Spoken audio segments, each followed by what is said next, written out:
This year, we don't want you here." Those simple words from my mother's mouth were enough to freeze my entire body right at the threshold of the house. I stood paralyzed, my arms still clutching two carefully wrapped Christmas gift bags, presents I had spent a month selecting for each family member. The cold December air blew against my neck, but I could barely feel it. I just stared at the face of the woman who had given birth to me, a face now strangely foreign and cold. "Mom. I don't understand," I stammered, trying to find a smile or some sign that this was just a tasteless joke. "I just drove 3 hours to get here." My mother wouldn't look me in the eye. Instead, she looked over my shoulder, as if searching for some reason somewhere on the lawn behind me. "We've decided," she said, her tone flat and distant. "It would be better if you didn't join us." I felt a sharp pain in my chest. 33 years of life, and this was the first time I'd been denied participation in the family Christmas gathering. No warning signs. No prior call. Just a cold rejection when I was already standing at the door. Behind my mother, I could see my father sitting in his armchair in the living room, eyes fixed on the TV screen, deliberately not looking toward the door. The Christmas tree was lavishly decorated in the corner of the room, gifts stacked beneath it, a warm scene in complete contrast to the coldness I was feeling. "What's going on, Lucas? How long are you planning to stand out there?" The familiar voice of Tom, my sister's husband, came from behind my mother. He moved closer, holding a whiskey glass, his flushed face clear under the porch light. When he saw me, the smile on his face disappeared, replaced by an annoyed frown.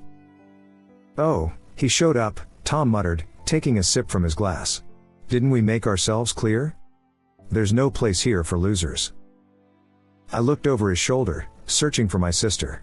And then I saw her, Sarah, standing in the hallway behind, arms wrapped around herself, eyes fixed on the floor. She didn't speak up. Didn't step forward. Didn't defend me. "Sarah?" I called, my voice breaking as I uttered my sister's name. My sister just shook her head, refusing to look up. "Go," Tom said, his tone commanding. "We have a family dinner to prepare, and you're not on the guest list." I turned back to look at my father, who was still pretending not to hear the conversation. He had never been a tough guy, always letting my mother make all the decisions in the family, but I never imagined he could remain silent in a situation like this. "Dad?" I called, trying to get his attention. "Do you want me to leave too?" He still wouldn't look up, just turned up the volume on the TV, as if to drown out my voice. I felt my hands trembling, the gift bag suddenly feeling as heavy as rocks. All these presents, an expensive watch for Dad, a silver jewelry set for Mom, a collection of rare hardcover books for Sarah, and even a costly bottle of whiskey for Tom, now seemed like bitter reminders of the relationship I thought I had with my family. At least let me leave the gifts for the kids," I said, trying not to let my voice break. I had spent weeks finding the perfect toys for my two little nieces. The idea that they would wake up on Christmas morning without gifts from Uncle Lucas made my heart ache. "We've bought enough gifts for our daughters," Tom replied, his tone contemptuous. "They don't need anything from you."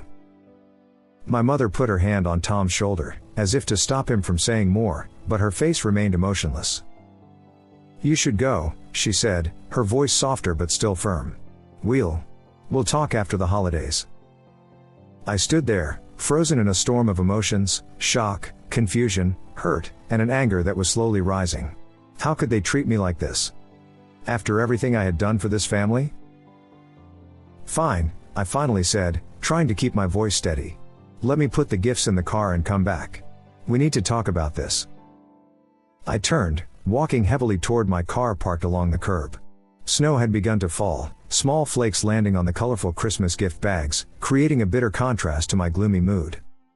As I opened the trunk and placed the gifts inside, I felt something crumble within me. Something I would never be able to repair. I didn't know that this was just the beginning. Things would get much worse. And I certainly couldn't have imagined that this would be the last Christmas I would try to spend with this family. I slammed the trunk shut, took a deep breath, and felt the freezing air rush into my lungs. My mind was spinning, trying to figure out what was happening. Was this some terrible joke? My last call with my mother was just 3 days ago, normal, friendly, and full of plans for Christmas dinner. There had been no sign that I would be turned away like a stranger. I walked back to the porch, determined to understand the situation. Tom was still leaning against the doorframe with an irritated expression. My mother had disappeared into the house. From the living room, the TV blared louder, like a wall of sound behind which my father was hiding. "Listen," I said, trying to keep my voice calm, "I don't understand what's happening. If I've done something wrong, at least tell me what it is." Tom snorted. "Stop playing innocent. You know exactly what you did." "No, I honestly don't," I replied, feeling confusion turning into anger. Tom called into the house. "Sarah, come here." After a few moments of heavy silence, my sister appeared, still not daring to look me in the eye. "Tell your brother," Tom ordered. "Tell him about how lazy he's become." Sarah looked down at her feet. "Lucas, you promised to help us with the kids' summer camp costs." "And I will," I interrupted. "I told you I'd send the money in January, didn't I?" "January is too late," Tom cut in. "The deadline was last week. And meanwhile, you bought yourself a new car." I felt like I'd been slapped in the face. "The car? That's the reason for all this?" My mother appeared behind Tom. "You didn't tell us you bought a new car while your sister struggles to provide for her children. We saw the photo you posted." "It's not a new car," I explained. "It's used. I needed it for work because my old one broke down. And I never refused to help Sarah. I just said I would send the money when I get my year-end bonus." "Bonus?" Tom sneered. "How convenient to always have large amounts of money coming in, isn't it? While some people have to work hard just to make ends meet." "I work hard for my money," I said, feeling anger rising. "I've helped this family a lot over the years. How can you accuse me of being selfish?" "You make the most money in the family." Tom stepped closer, his breath heavy with alcohol. "Family helps each other. You can't keep it all to yourself and let your sister struggle."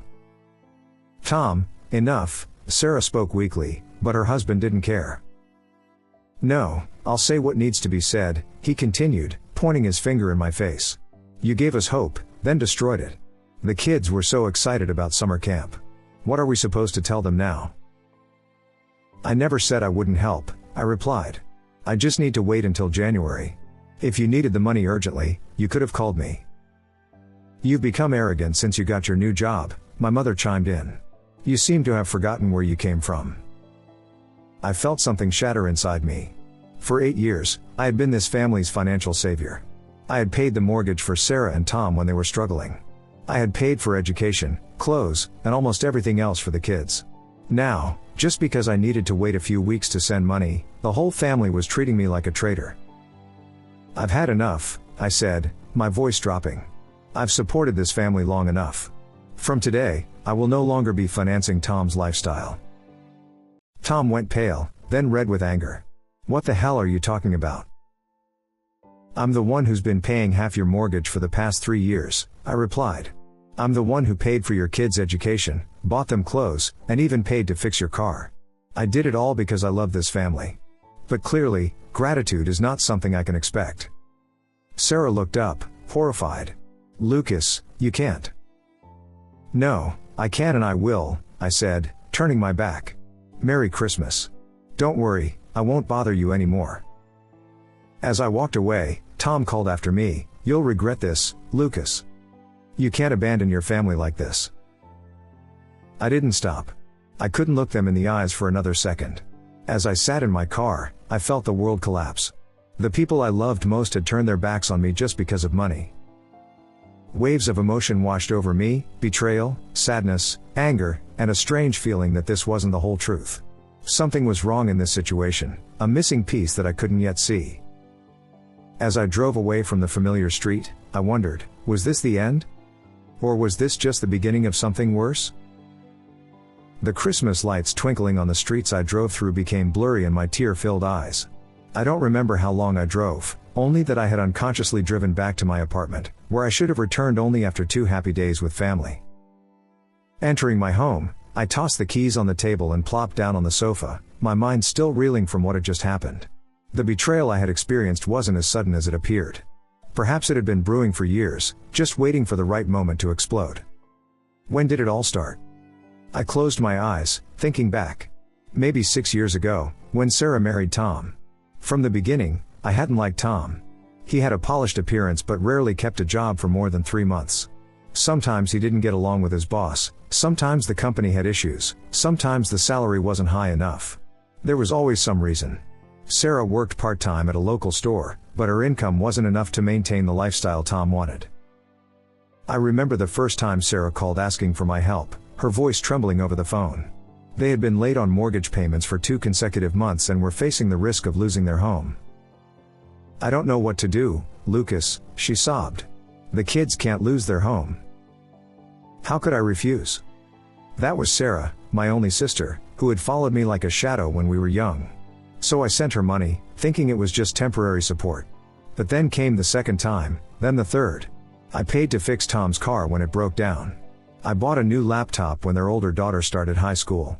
I paid for the tutoring both children needed. And I did it all without complaint. My job in the software industry was going well, and I didn't have my own family to worry about. I liked being the generous uncle, whom my nieces looked forward to seeing at every holiday because they knew Uncle Lucas would bring special gifts. But somewhere along the way, my support shifted from suggested to expected, and from expected to demanded.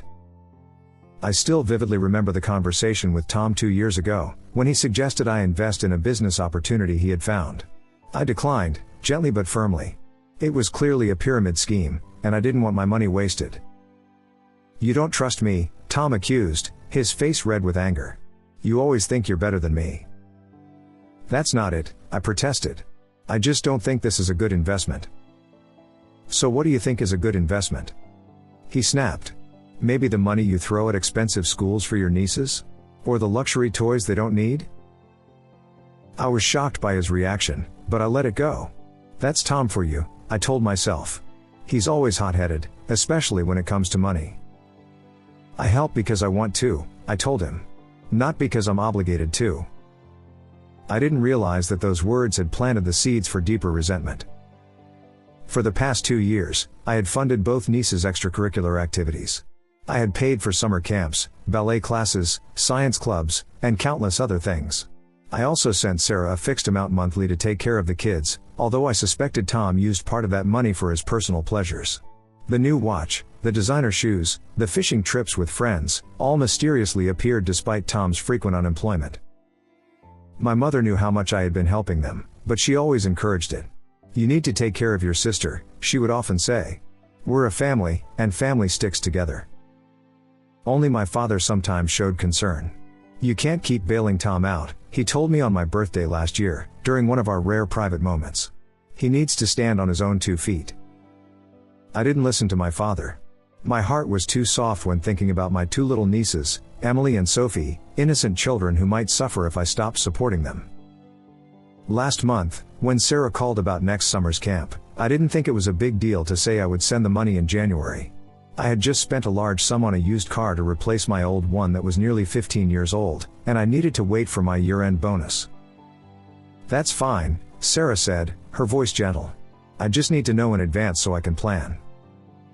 But clearly, that wasn't the story Tom had heard, or told.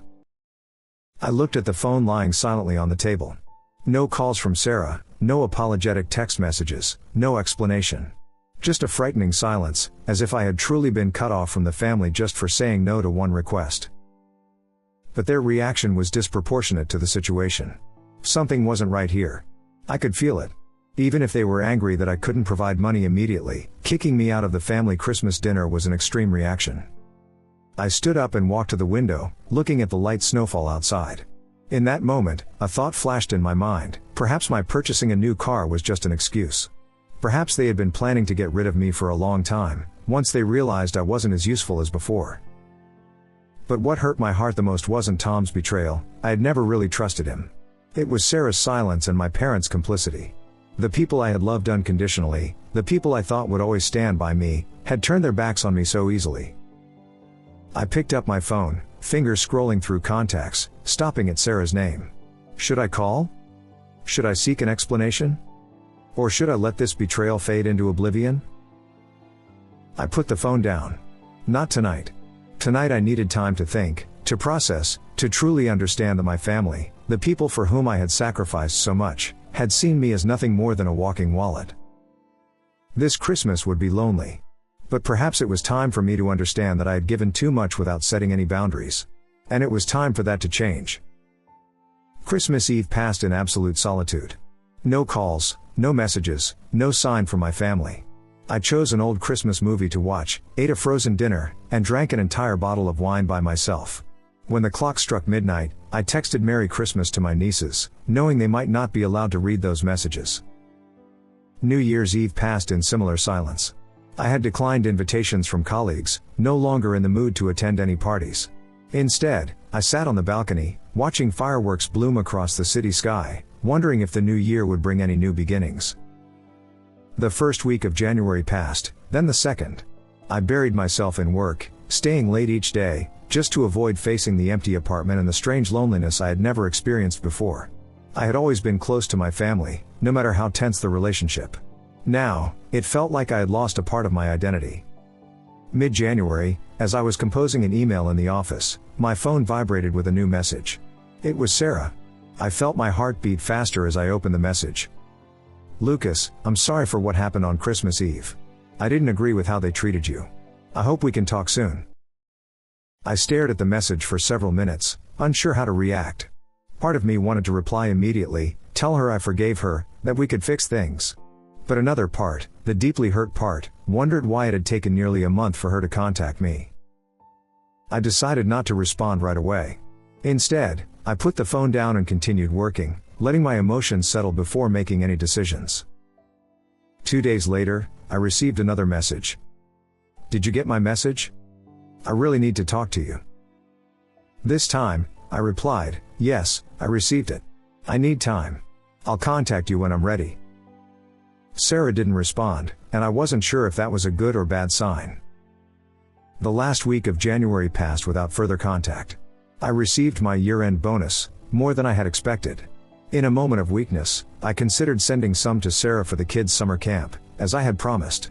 But then I remembered how they had treated me and decided to wait. If Sarah truly wanted to repair the relationship, she needed to make more effort than a vague apology. On the first day of February, just as I entered my apartment after a long day at work, the doorbell rang. Through the peephole, I saw Tom standing in the hallway, hands in his coat pockets, looking uncomfortable. I considered pretending I wasn't home, but I knew that wasn't the way to resolve things. I opened the door without greeting. "Can I come in?" Tom asked, his voice less aggressive than the last time we spoke. "What's this about?" I asked, not moving from the threshold. "We need to talk," he said. "About the summer camp issue. And other things." I reluctantly let him in. Tom looked around my apartment with the judgmental expression I knew all too well. "Lucas, you need to stop being selfish and think about the kids," he started, not wasting time on small talk. "You promised them that summer camp." "I promised Sarah I would help in January," I replied. "But after what happened on Christmas Eve, I'm reconsidering my commitment." "You can't do that." Tom's face reddened. "We're counting on that money. We've already registered the kids." "It's not my problem if you committed to spending money you don't have," I answered, keeping my voice calm. "And after the way you treated me, I don't feel obligated to help you anymore." Tom stepped closer to me, his face contorted with anger.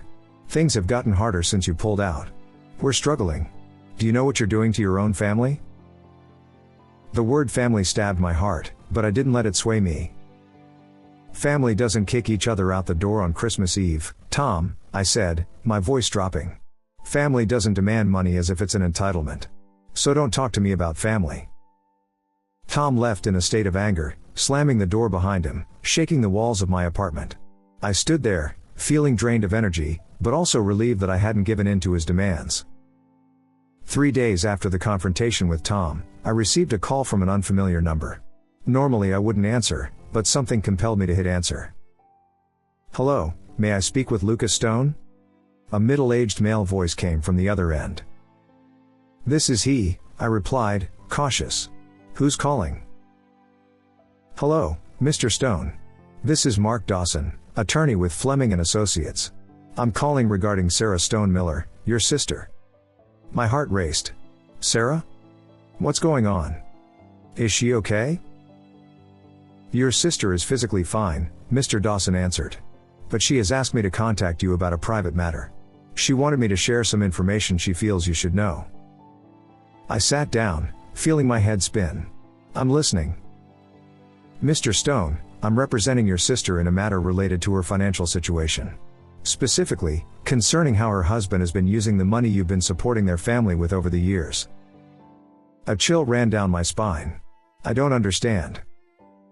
Your sister has discovered that Tom Miller has been misappropriating most of the funds you provided. She only learned about this recently, when she accidentally discovered financial documents he had hidden. Misappropriating? I repeated, trying to understand the meaning of the word. According to the information Sarah provided, most of the money you transferred to support your nieces and household expenses was moved to a separate account that only Tom had access to. We found evidence of him using this money for gambling, risky investments, and personal spending that Sarah was unaware of. I stood up abruptly, anger flaring like a flame. Are you saying all the money I sent, money I thought was helping the kids and Sarah, was being taken by Tom? Not all of it, Mr. Dawson explained. A small portion was used as intended. Enough to create the appearance that the money was being used for the family. But according to our initial estimates, about 70% of the funds were diverted. I could barely breathe. 70%. Hundreds of thousands of dollars over the years. I thought about all the times Tom appeared with new designer items, the weekend fishing trips, the new car he claimed was bought with work bonuses. All lies. How long has Sarah known about this? I asked, my voice choked. She only discovered it last week, while searching for some insurance documents in the home office. She found account statements and other records that Tom had hidden. And what is she doing now? Why not call me herself? She's very ashamed, Mr. Stone. And frankly, she's also afraid. She's worried about Tom's reaction if he learns she's found out. Sarah contacted me to explore her options, and one of the first things she wanted was for you to know the truth. I closed my eyes, trying to process all this information. Now things were starting to make sense. Tom's sudden change in attitude, his panic when I said I would stop financial support. He wasn't just worried about the future, he was worried about losing the source of money he had been secretly using for himself. So the Christmas incident. I began. Sarah told me about you being refused entry to the family gathering, Mr. Dawson continued. From her understanding, Tom manipulated the situation. When you said you needed to wait until January to help with the summer camp money, he lied to everyone, saying you completely refused to help and had used that money to buy a new car. He convinced your parents that you had turned your back on the family. And they believed him? I asked, feeling a sharp pain in my chest. I'm afraid so. From what Sarah says, Tom had been building this narrative for weeks. When Sarah tried to defend you, he accused her of not standing by her husband. I was stunned by the level of betrayal. Not just from Tom, that I could understand, but from my parents, who had been ready to believe the worst about their son without checking. Sarah is considering separation, isn't she? I asked, realizing the purpose of this call. Yes, Mr. Dawson confirmed. She's exploring her legal options, but she's concerned about her financial security and that of the children. That's why she wanted you to know the truth. She hopes you'll understand why she didn't speak up to defend you on Christmas Eve, and perhaps, if you're willing, support her through this transition. I was silent for a moment, trying to organize my thoughts. Sarah hadn't defended me, true. But she was living with a man who was willing to deceive her and our family for years. A man willing to exploit my generosity to fuel his spending habits and gambling. Mr. Stone? Mr. Dawson's voice brought me back to reality. I know this is a lot of information at once. Sarah wanted me to provide you with her new phone number, in case you want to contact her directly. Yes, I said, finally speaking. I want to talk to my sister. I couldn't sleep that night. After receiving Sarah's new phone number from Attorney Dawson, I texted her, "Are you okay?" Sarah replied immediately, as if waiting, "I'm sorry about everything, Lucas. Can I call you tomorrow?" We arranged to talk in the morning, so I tossed and turned all night, my mind wandering. How could I have been so blind? The expensive gifts Tom bought himself while complaining about lack of money. The weekend trips he claimed were business related. Even Sarah's nervousness whenever I asked how they were using the money I sent. The next morning, at exactly 9 a.m., my phone rang. Lucas? Sarah's voice was shaky, as if she was holding back tears. I'm here, I answered. I'm sorry, she broke down crying. I'm sorry for everything. For Christmas Eve, for not defending you, for letting Tom deceive us. I feel so stupid. You're not stupid, I consoled her. I spoke with your lawyer. I know what Tom did. I didn't know anything, Lucas. I swear. I always thought the money you sent was being used for the kids and the house. When Tom said we needed more, I believed him. I didn't even know about that account until last week. I believe you, I said, and it was true. Sarah wasn't one to lie. What are you planning to do now?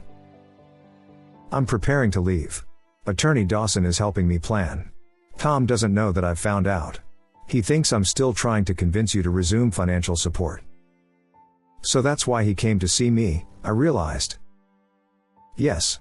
He's panicking, Lucas. Not just about the summer camp. He has a large gambling debt that I didn't even know about. And now with no more money from you. Do you need my help? I asked. Not right now, Sarah answered. Dawson is helping me arrange everything.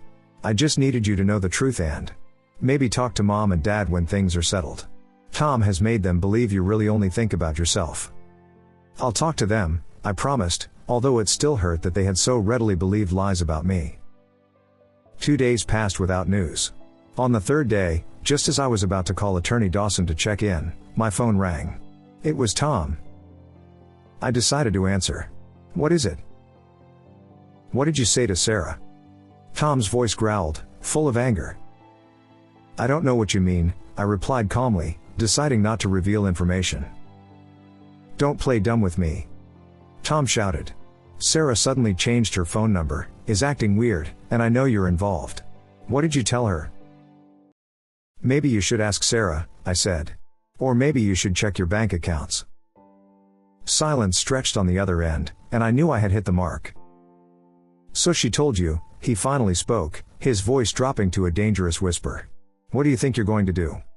Rescue her? Take my family away? Tom, you've been deceiving Sarah and me for years, I said. You took money I sent to help the family and used it for gambling. You lied to my parents about me. Don't blame others for your own mistakes. You don't understand anything. Tom yelled. I needed that money. I had plans. If you had just kept helping, I could have paid it all back. What was your plan? Hitting it big at the casino? I asked, not hiding my contempt. None of your business, he growled. But you'll regret sticking your nose into this. I swear. Tom hung up. I immediately called Sarah back, but no one answered. I left a message, warning her about Tom's call, and asking her to contact me as soon as possible. The day passed without news. I couldn't focus on work, checking my phone every few minutes. When the clock struck 5 p.m., I decided to call Attorney Dawson, but was directed straight to voicemail. At 8 p.m., just as I was considering driving to Sarah's house to check, my phone vibrated with a message from her number. We're leaving today. Tom isn't home. I'll contact you when we're safe. Please don't call me back. I breathed a sigh of relief, but was still worried. I messaged back, I'll wait. Be careful. Just minutes later, I received another message. Could you help me with one thing? I need money for initial expenses. I'll pay you back, I promise. Without hesitation, I replied, I'll send it right away. How much do you need? $3,000 would help a lot. Thank you, Lucas. I'll see you soon. I transferred the money immediately, no questions asked. This time, I knew my money would actually be used to help Sarah and the kids, not to feed Tom's vices. As I hit send, I felt like a heavy burden had been lifted from my shoulders.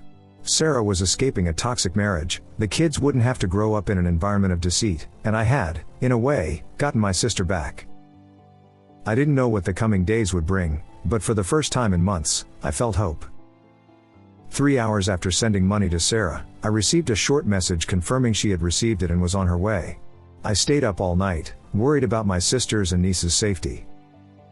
The next morning, just as I entered the office, my phone vibrated. Tom's number. I hesitated for a moment, then decided to answer. What have you done? His voice screamed, completely out of control. What have you done to my family? I don't know what you mean, I replied, keeping my voice calm. Don't pretend anymore. I came home and everything's gone. Sarah, the kids, their things. I know you helped her do this. Tom, you need to calm down, I said, trying to defuse the situation. If Sarah left, I'm sure she had a reason. Reason? The only reason is that you've been putting ideas in her head. You've always been jealous of me, of what I have. Now you've ruined my life. I couldn't help but laugh. His audacity was unbelievable. Jealous? Of a man who stole hundreds of thousands of dollars from his own family to gamble? A man willing to lie and manipulate everyone around him? No, Tom, I'm not jealous of you. I pity you. You don't know what I've been through, Tom hissed. If you had just kept sending money, things wouldn't have come to this. No, Tom, if you hadn't deceived everyone, things wouldn't have come to this. You had a chance to do the right thing and you chose not to. Now you have to face the consequences. You'll pay for this, Tom threatened. I'll find Sarah and the kids. And when I do, I'll make sure you never see them again. You should be more concerned about what Sarah's lawyer is doing with the evidence of your financial fraud, I said. By the way, your threatening phone call to me isn't a good idea. I've recorded this call and will be forwarding it to Sarah's lawyer. Tom was silent for a moment, then started cursing before hanging up. I took a deep breath, trying to calm my racing heart. At least I knew Sarah and the kids had gotten away from him. A week passed without any news. Then, on a Saturday evening, I received a call from an unidentified number. Lucas? Sarah's voice came through, more relieved and relaxed than I had heard in years. Sarah? Are you okay? Are the kids okay? I asked hurriedly. We're all fine, she answered. We're staying with my friend in Minnesota. It's far from where we were, but at least we're safe. I'm so glad to hear that, I sighed with relief. What now? What are your plans? Dawson is helping me finalize the divorce proceedings, Sarah explained. I've found a part-time job at a local store, and the kids will start at their new school next week. It's not easy, but I feel much freer than before. Tom called me, I told her. He's not happy. Sarah sighed. I know. He's been calling me too, leaving terrible voicemails. Dawson has warned him that if he continues harassing us, we'll get a restraining order. We talked for a while longer about our options, about the kids, and about the future. When the call ended, I felt a profound relief. Sarah and the kids were safe, away from Tom's toxic influence. I had also called my parents, explaining the truth about what had happened. Initially they didn't believe it, but when I shared what Attorney Dawson had revealed and Tom's inadvertent admissions in the subsequent call, they gradually accepted the truth. My mother cried, both for Sarah and the kids, and for how she had treated me. My father, characteristic of him, was less vocal, but I could sense the regret in his voice. 6 months later, I drove to Minnesota to visit Sarah and the kids. When I arrived at the small house they were renting, my nieces ran out to hug me, shouting Uncle Lucas. With a pure joy I hadn't seen in them for a long time. Sarah looked completely different, vibrant, confident, and happier. She had found a better job, the kids were thriving in their new environment, and their lives were gradually stabilizing. Thank you, Sarah said as we sat on the porch, watching the kids play in the yard. Not just for the money, but for not giving up on me. I don't know if I could have done this without you. I'll always be here for you and the kids, I replied. That's the true meaning of family, not demands and expectations, but support and unconditional love. Sarah nodded, taking my hand. I know that now. And I'll never forget it again. A year has passed since Sarah left Tom. Life has changed significantly for all of us. Tom finally had to face the consequences of his actions. His gambling creditors came after him, and I heard he had to sell the house to pay his debts. He still occasionally tries to contact Sarah, but the restraining order keeps him at bay. I don't feel joy at his downfall, just relief that the kids no longer have to live in that environment. Sarah has completely transformed. She's no longer the timid woman who always had to depend on others. Now, she's confident, independent, and happier than ever. She's been promoted at her new job and has even started taking online college courses. My parents have changed too. They spend more time with their grandchildren, and gradually, the wounds from our misunderstanding are healing. And me? I've learned valuable lessons about boundaries, trust, and the true meaning of helping others. Money isn't love, and sometimes, true love requires truth, no matter how painful it might be. Thank you for reading my story.